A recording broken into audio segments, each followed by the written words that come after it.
आज हम लोग ओटी इक्विपमेंट के बारे में पढ़ेंगे। इसका सेकंड प्रैक्टिकल करेंगे।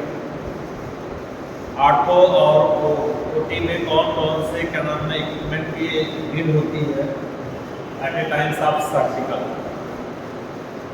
तो हम उसके बारे में पढ़ने कौन कौन सा है बहुत ही इम्पोर्टेंट होता है। कौन से क्या नाम कौन कौन से इम्पोर्टेंट मटेरियल होते हैं, कौन कौन से सर्जिकल रूप में कौन कौन से इंस्ट्रूमेंट जैसा इमरजेंसी कंडीशन में होना चाहिए, इसके बारे में पढ़ना है। तो सबसे पहले एक एक करके हम लोग पढ़ते हैं। Bone pins and wire. हम लोगों को अलग अलग डिपार्टमेंट में अलग अलग सर्जिकल इंस्ट्रूमेंट नीड होती है। आर्थो के लिए अलग होती है और क्या नाम है बॉडी के किसी एनाटॉमिकल पार्ट का करना, कोई आर्गन का कुछ डिस्कशन करना और टिश्यू का कुछ और होता है। तो अलग अलग डिस्कशन के लिए अलग अलग मटेरियल की आवश्यकता होती है, अलग अलग इंस्ट्रूमेंट का आवश्यकता होती है, अलग अलग कंडीशन गैस, अलग अलग मेडिकल इमरजेंसी रूम, अलग अलग थिएटर की आवश्यकता होती है जिससे आप समझ किया जा सकता है आसानी से। तो उसमें से सबसे पहले bone pins and wire, second hand and foot instrument and threads. ये जितने भी इंस्ट्रूमेंट हैं ऐसे वर्क आप ऑर्थोपेडिक सर्जिकल रूम में रखा है। इसका यूज क्या क्या है, कहाँ कहाँ इसका विभाग बताते हैं, पहले इंस्ट्रूमेंट के बारे में जान लेते हैं। तो फर्स्ट हम लोगों ने बोन्स पिन्स एंड वायर के बारे में जाना। सेकेंड है hand foot instrument and threads के बारे में। थर्ड है bowler strips.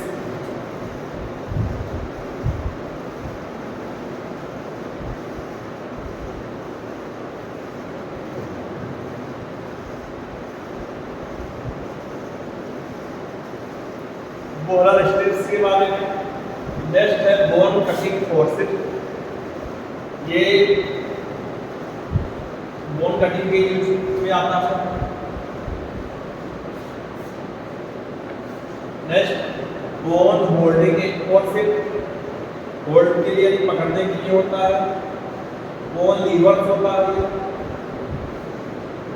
Bone plungers and chisel. ये इंस्ट्रूमेंट बहुत ही इमरजेंसी कंडीशन में, किसी के बोन फ्रैक्चर में या किसी के बोन कटिंग में या प्लास्टर में लगाते समय ये सभी इंस्ट्रूमेंट की नीड पड़ती रहती है।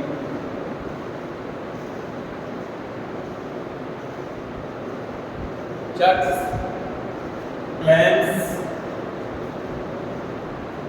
Cup pusher, ureters, dissecting forceps, drills, drivers and elevators. ये सभी का फाइल में स्ट्रक्चर, इसका फंक्शन नहीं बता देते हैं क्या क्या काम होता है इसका, ये सभी अलग अलग से मेंशन करना होगा।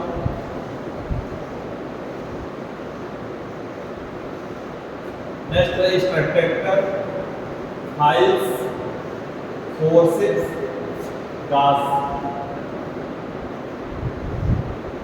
अलग अलग टाइप्स के गाज होते हैं, हुक्स लगे होते हैं, इंपैक्टर्स होते हैं, माइलेट्स होते हैं, ball grips, nails, osteotomes and pictures. Plate mentor, pliers, probes and brass. ये जितने भी इंस्ट्रूमेंट हैं सब ऑर्थोपेडिक सर्जिकल रूम में होना मस्ट होता है। हम लोगों का प्रैक्टिकल है ओटी इक्विपमेंट्स, यानी ऑपरेशन थिएटर में कौन कौन सा इक्विपमेंट्स होना चाहिए। तो ऑपरेशन थिएटर में अलग अलग इक्विपमेंट्स होता है, तो कंडीशन अलग अलग होता है। हम लोगों ने क्लास में पढ़ा था कि कौन कौन सा इक्विपमेंट कैसा होता है, उसके बारे में डीप में पढ़ना है। Retractors, rulers, saws, scoops, screw drivers, shears, spreaders, suture scissor, wire benders and wire cutters. ये इतने सब कुछ जो इंस्ट्रूमेंट है,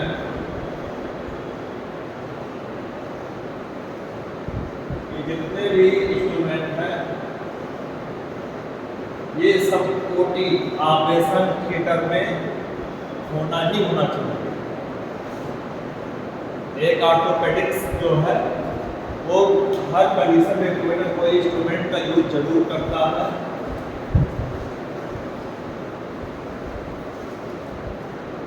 इसके द्वारा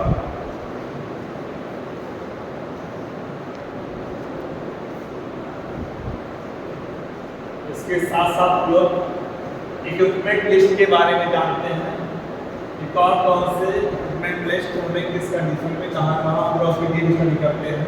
तो सबसे पहले यूटिलिटी कार्ड है। इसका रोल क्या होता है? Vital sign monitor.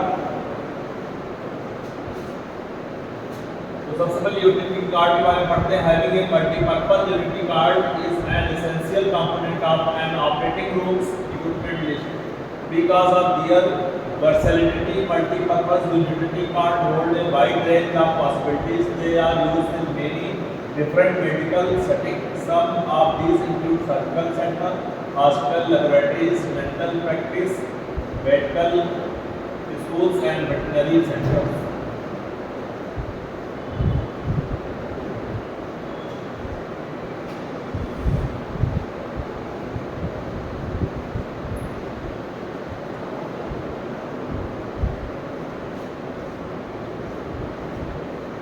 ये जो कार्ड होता है, हम इसको सिंपल से बोल सकते हैं कि ये जितने भी प्लेस हैं, ये surgical centre, hospital, laboratories, medical practice, medical school and veterinary centre, वहाँ पर हम लिस्ट बनाते हैं कौन सा सामान कैसे किस कंडीशन में रहना चाहिए, किस प्लेस पे होना चाहिए, किस वहाँ पर कितनी लाइटिंग होनी चाहिए, कितना का नाम है वेंटिलेटर की व्यवस्था होनी चाहिए, क्या क्या इक्विपमेंट होना चाहिए। और ये लिस्ट जो बनता है, ये पूरा कार्ड जो डिजाइन बनती है, ये इसमें हेल्प करता है। वाइटल साइन मॉनिटर,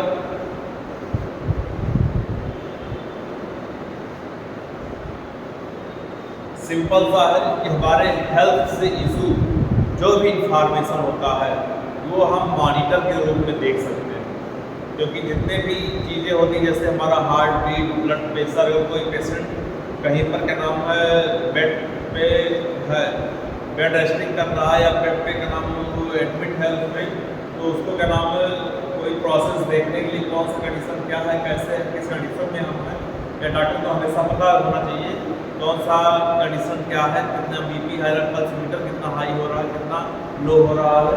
तो उसके लिए हम वाइटल साइन मॉनिटर का यूज करते हैं। नेक्स्ट है सर्जिकल टेबल। सर्जिकल टेबल जो होता है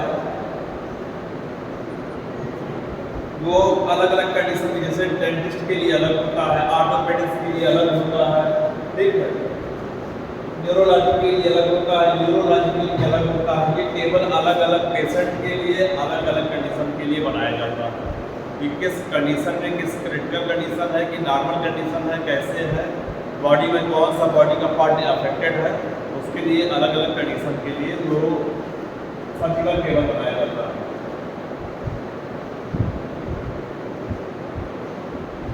नेक्स्ट सर्जिकल हेडलाइट्स। अब हमें इम्पोर्टेंट है, अगर टेबल से तो अगर किसी डॉक्टर को किसी का सर्जरी करना है, सर्जरी के लिए उसके लिए फोकस लाइट चाहिए, कितनी फोकस की लाइट चाहिए, कितना डार्क चाहिए कि लाइट चाहिए, कितना कैसे लाइट होना चाहिए, ठीक है, रूम कैसा होना चाहिए, सर्जिकल रूम डार्क होना चाहिए, लाइट होना चाहिए, कहाँ लाइट आनी चाहिए, कहाँ फोकस आनी चाहिए, इसके लिए स्पेशली सर्जिकल हेडलाइट का फॉर्मेशन किया गया है। एनेस्थीसिया मशीन, ये तो पता ही है आपको एनेस्थीसिया क्या है, एनेस्थीसिया कितने टाइप्स का होता है, इसकी मशीन कैसी होती है, हम लोगों ने क्लास में इसके बारे में पढ़ लिया पूरा।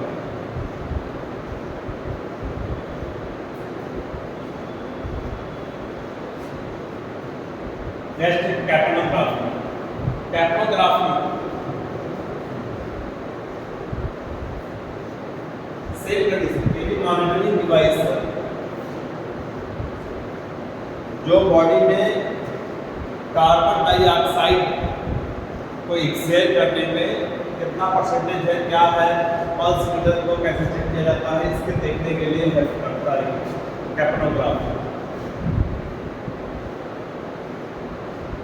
हम लोगों ने पढ़ा था लैरिंग्स। अगर हमारा जो प्रैक्टिकल है वो ब्रीथिंग सिस्टम से ज़्यादा नाम उसका मेन रोल होता है। ब्रीथिंग सिस्टम में हमारा लैरिंग्स होता है। लैरिंग्स जो होता है ये यहाँ डिवाइड होता है लैरिंग्स और लैरिंग्स एपिग्लॉटिस। इसके लिए लैरिंजियोस्कोप देखा जाता है कि हमारी लैरिंग्स को क्या बोलते हैं, साउंड बॉक्स बोलते हैं, हमारी आवाज़ कैसी है, ठीक है, हमारी आवाज़ में ब्रीथिंग सिस्टम कैसा है, मैकेनिज्म कैसा है, हम बोल पा रहे कि नहीं बोल पा रहे, सांस ले पा रहे कि नहीं ले पा रहे, ये सभी मेंटेनेंस करने में लैरिंजियोस्कोप का यूज किया जाता है।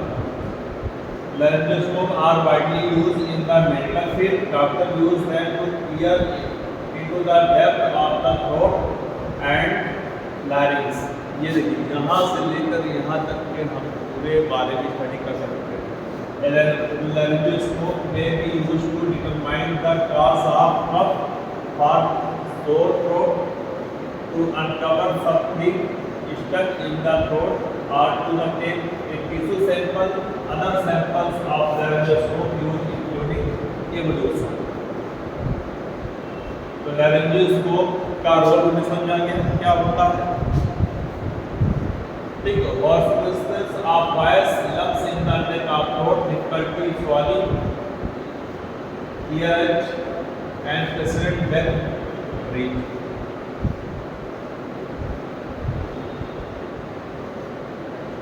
सबसे स्पेशली है स्ट्रेचर। पेशेंट के लिए क्या होता है, स्ट्रेचर होता है कि पेशेंट को एक हॉस्पिटल से दूसरे हॉस्पिटल में हॉस्पिटल रूम का नाम रूम में जैसे क्या नाम है सर्जिकल रूम से और कॉमन रूम में ले जाने के लिए, और प्लस कोई चेकअप कराने के लिए एक स्थान से दूसरे स्थान में ले जाने के लिए हम पेशेंट को क्या करेंगे, स्ट्रेचर का यूज करेंगे। क्योंकि स्ट्रेचर में क्या होता है, व्हील लगे होते हैं, हम पेशेंट को आसानी से व्हील के माध्यम से उसको ले जा सकते हैं।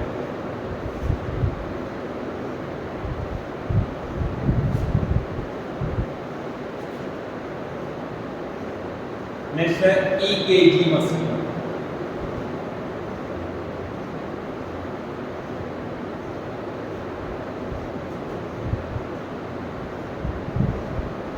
हम लोगों ने ECG पढ़ा।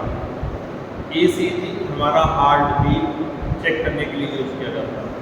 फिर हम EEG पढ़ा, हमारा इंसेफेलो यानी ब्रेन की कैपेसिटी चेक करने के लिए हमने EEG का पढ़ा। अब आ गया एक EKG machine. EKG machine are a tool medical professional use to monitor cardiac activity. इस EKG मशीन की क्या किससे रिलेटेड है, हार्ट से रिलेटेड हमारा। ये क्या क्या काम करता है, QRS मार्कोलॉजी फीचर एनालिसिस में हेल्प करता है, टूल्स में हेल्प करता है, मेट्रोकार्डियोग्राफी में हेल्प करता है और डिजिटल इमेजिंग करता है।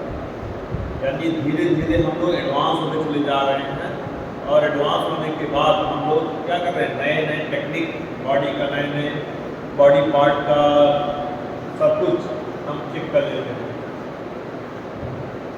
बायोहैजार्ड वेस्ट कैंसर, हम लोगों को पता है कि हॉस्पिटल में सबसे इम्पोर्टेंट क्या है, बायोमेडिकल वेस्ट मैनेजमेंट। हम लोगों ने इसको लास्ट सेमेस्टर में पढ़ा भी था कि बायोमेडिकल वेस्ट मैनेजमेंट कैसे किया जाता है। क्योंकि हॉस्पिटल एक ऐसा जगह पर है जहाँ इन्फेक्शन का चांस बहुत ज़्यादा होता है। क्यों? क्योंकि वहाँ पर बॉडी का कोई ना कोई पार्ट सर्जिकल हो रहा है, टिश्यू या कोई आर्गन रिमूव हो रहा है, रिमूव करके हम उसको कहीं पर ऐसे फेंक दिया जाता है, ठीक है। और कोई इंजेक्शन लगाया जा रहा है, इंजेक्शन किसी को क्या नाम, किसी को बाइंडिंग किया जा रहा है, किसी का क्या नाम है, कोई ब्लड इधर का डोनेट किया जाता है, कोई का सिरिंज लगाया जा रहा है, किसी का डिस्पोजल का नाम ग्लूकोज ड्रिप लगाया जा रहा है। तो हम क्या करते हैं, तो उसमें इन्फेक्शन होने का चांस ज़्यादा होता है। तो इन्फेक्शन को कम करने के लिए या ख़त्म करने के लिए, इन्फेक्शन जैसे बैक्टीरियल डिजीज़, वायरल डिजीज़ और फंगल डिजीज़, प्रोटोजोआ डिजीज़, ये सब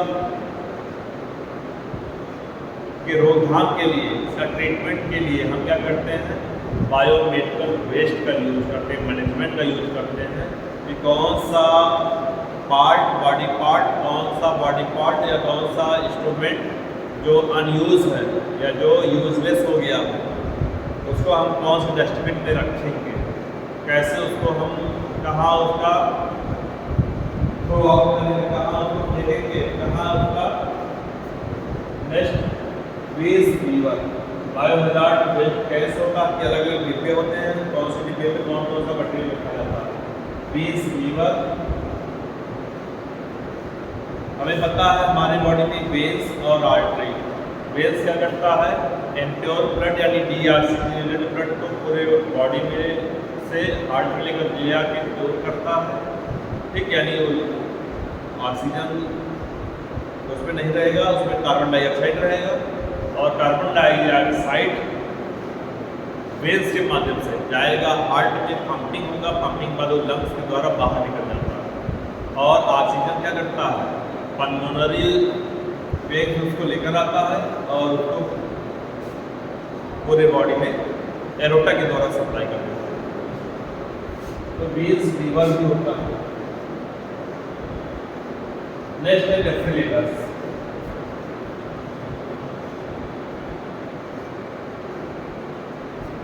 ये एक डिस्प्ले होता है डेफिलेटर, स्क्रीन फॉर इंटेंस ईसीजी।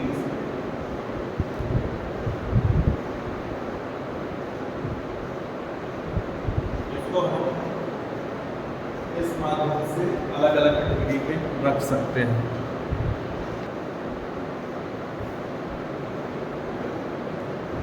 अब हम लोग अलग अलग ओटी थीटर के बारे में पढ़ें कि कौन कौन से ओटी थीटर कैसे होता है। देखिए, नॉर्मली ओटी थीटर का डिजाइन कैसा होना चाहिए, कैसा वहाँ का एटमॉस्फेयर होना चाहिए, गैस कौन कौन सी होना चाहिए, वहाँ पर वेंटिलेटर की आवश्यकता होनी चाहिए कि नहीं होनी चाहिए, डार्क रूम होना चाहिए, लाइट रूम होनी चाहिए, ये सब हम अलग अलग कैटेगरी में पढ़ते हैं। ये देखिए, ये सभी ओटी रूम्स हैं।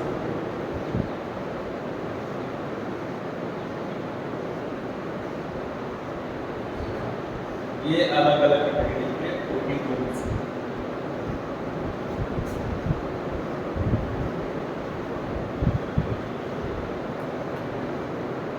ये ओटी रूम्स फर्स्ट,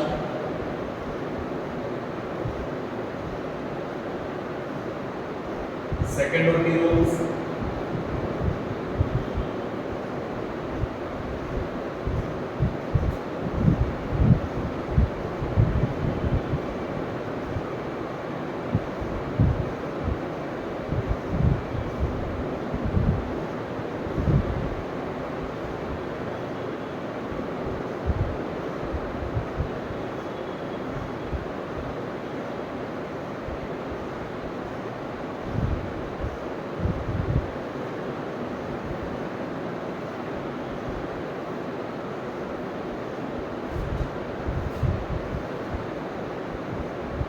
इसमें लाइटिंग का, इसमें प्लगिंग का और इसमें लाइटिंग और प्लगिंग का देखिए डिफ्रेंशिएट कैसे किया जाता है। ये अलग अलग टाइप के सर्जिकल इंस्ट्रूमेंट रखे गए हैं ओटी रूम में।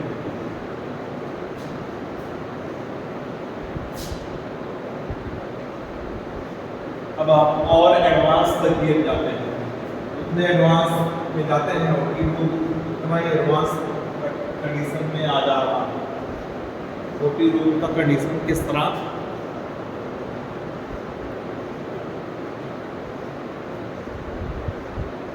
टेक्नोलॉजी के रूप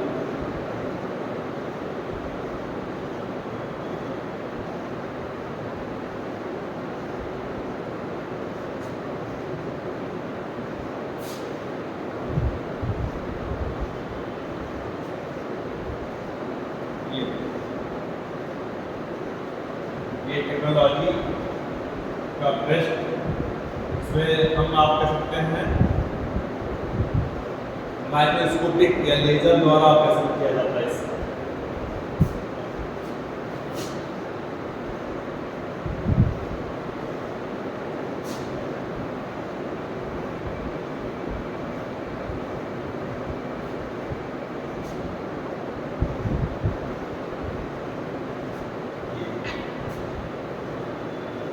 एडवांस ओटी रूम मॉनिटर सब रखे हुए हैं इसमें, ठीक है।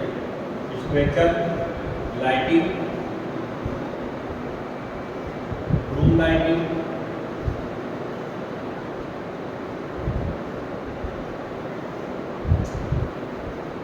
इसको और मॉडिफाई कर दिया गया। मॉडिफाई करने के बाद उसमें लाइटिंग का और क्या नाम है सारे इंस्ट्रूमेंट का EKG और क्या नाम है हैंड सब इसमें हैंगिंग सिस्टम कर दिया गया है।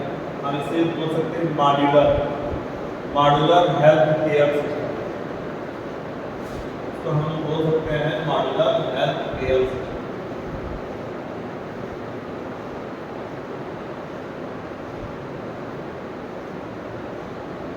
Advance to advance step by step सब क्या नाम है मॉड्यूलर सब चले जा रहे हैं।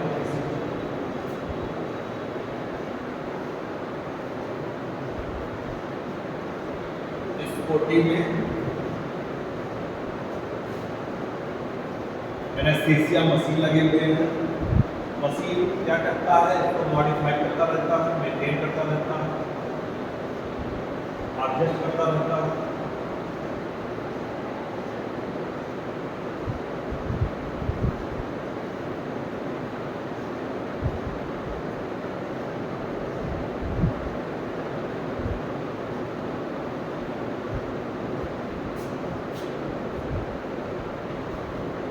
में पूरा का पूरा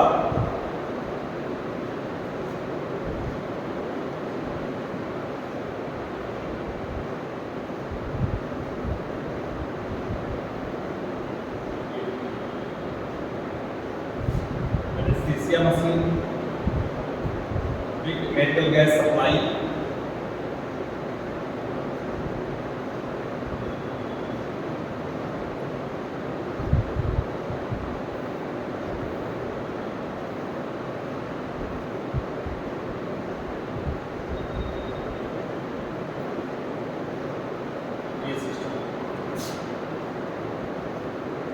हम लोग अलग अलग ओटी थिएटर के बारे में देख रहे हैं। कौन कौन सा थिएटर किस तरह का होता है, कैसे होता है, एडवांस कितना हो गया है, कितना ये पुराने समय का देखिए कितना ओटी थिएटर में कितने सारे सामान ही रहते थे।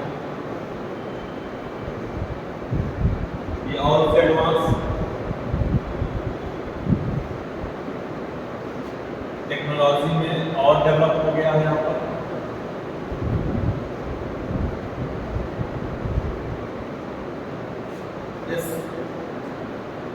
ओटी मशीन के द्वारा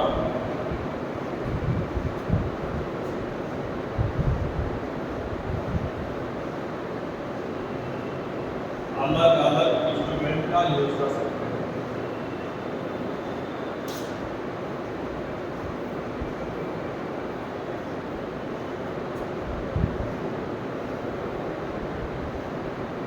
तो हम लोगों ने अलग अलग ओटी रूम के बारे में, अलग अलग ओटी इंस्ट्रूमेंट के बारे में, अलग अलग टेक्नोलॉजी के बारे में सब एक स्टडी कर लिया है।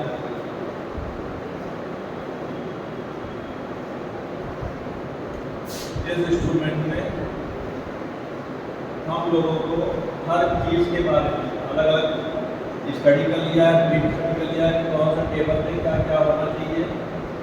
ठीक है, anaesthesia machine, X ray, ultrasound, monitor, instrument, सब gases, metal gas supply, lighting, focus, सब कुछ। और ये एडवांस कंडीशन का हम लोगों ने स्टडी किया। इस मैकेनिज्म में ये वोल्टेज देता,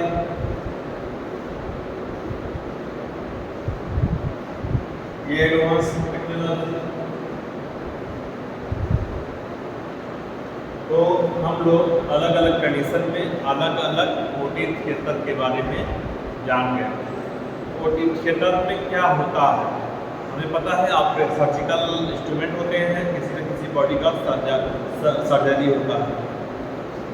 अब सर्जरी किस बॉडी पार्ट का होता है, अलग अलग डिपार्टमेंट होता है, अलग अलग मेथोडोलॉजी होता है, अलग अलग टेक्निक होता है। अलग अलग टेक्निक के द्वारा हम इसको फॉलो करते हैं।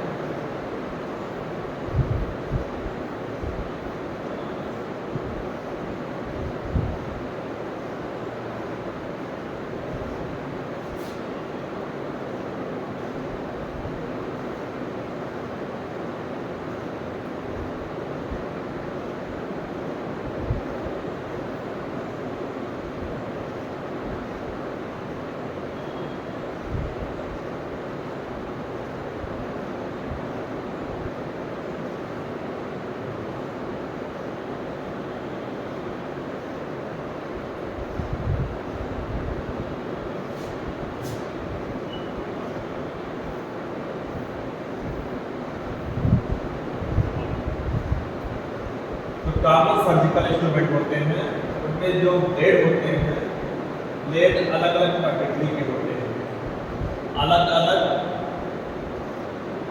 डिजाइन में, अलग अलग यूज में, अलग अलग बॉडी पार्ट में यूज किए जाते हैं। तो उसका नंबर से हम उस ब्लेड को डिजाइन से या उसका यूज नंबरिंग से याद करते हैं। नंबरिंग उसमें 10 नंबर, 11 नंबर, 15 नंबर। सीजर भी अलग अलग कंडीशन का होता है। Mayo scissor, metal scissor, cord scissor और आयरन सीजर, ये अलग अलग कैटेगरी के सीजर होते हैं। ये सीजर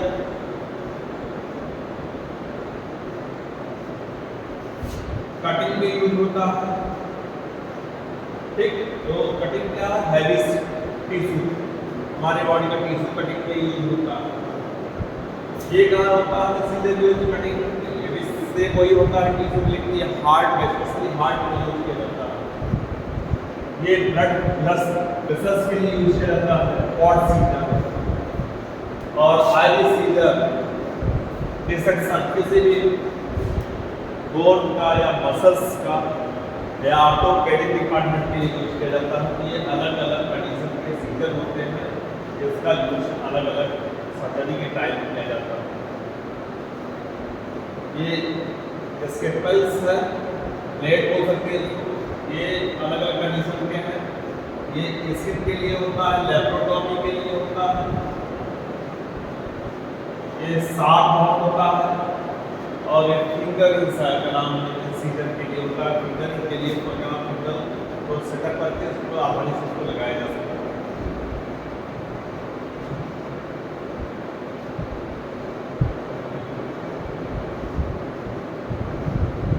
सीजर, मायो सीजर क्या है, having scissor available in multiple variants.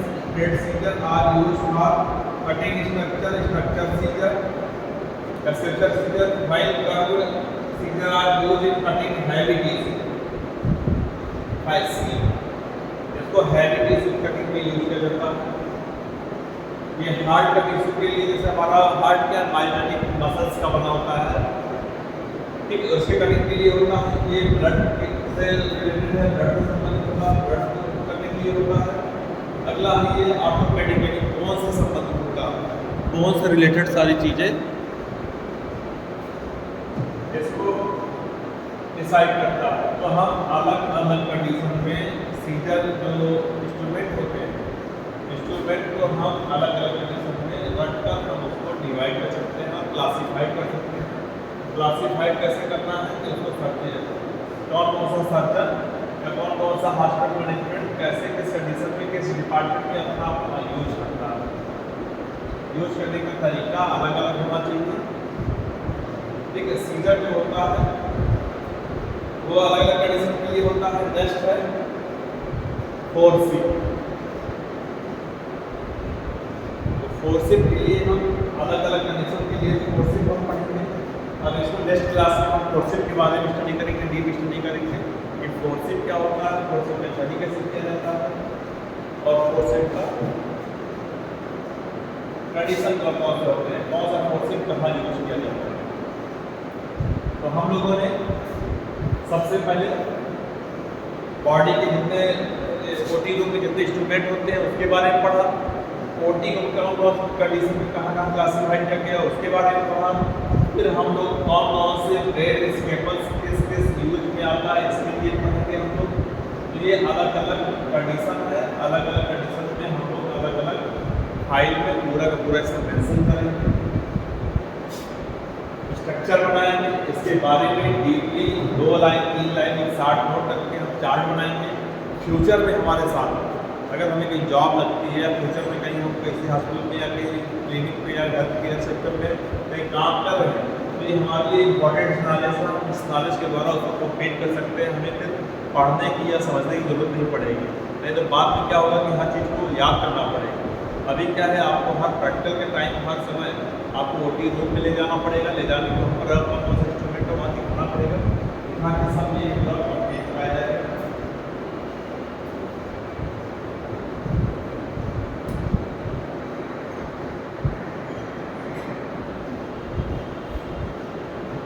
बस आज इतना ही और अगला वीडियो में पूरा डिटेल बताया जाएगा।